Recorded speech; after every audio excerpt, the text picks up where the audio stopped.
如果没有鼻塞，可是睡觉还是会打呼，而且睡眠呼吸中止，这样可能原因是太胖了。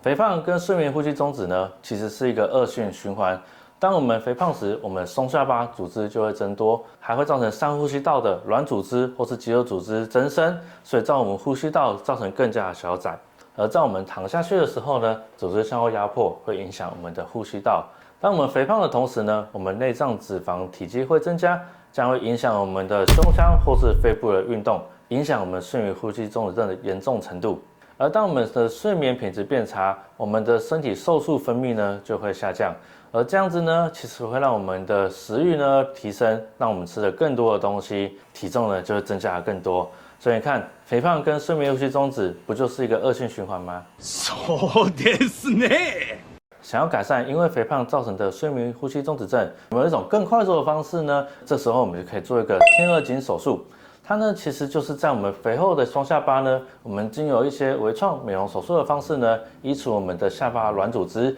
这样子呢，在我们躺下睡觉的时候呢，就不会造成呼吸道的压迫，改善睡眠呼吸中止。如果因为肥胖造成我们的口咽的一些软组织肥厚增加，那还有什么方式可以处理呢？这时候呢，就可以考虑我们的止鼾雷射。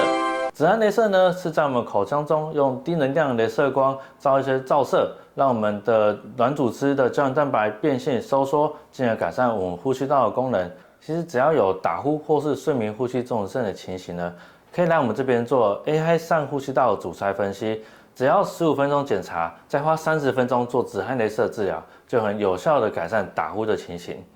我是耳鼻喉科专科林伟杰医师，我在台中的中青晨青诊所。如果你有睡眠呼吸中止或是呼吸道相关的问题，都欢迎来找我，我来帮您处理。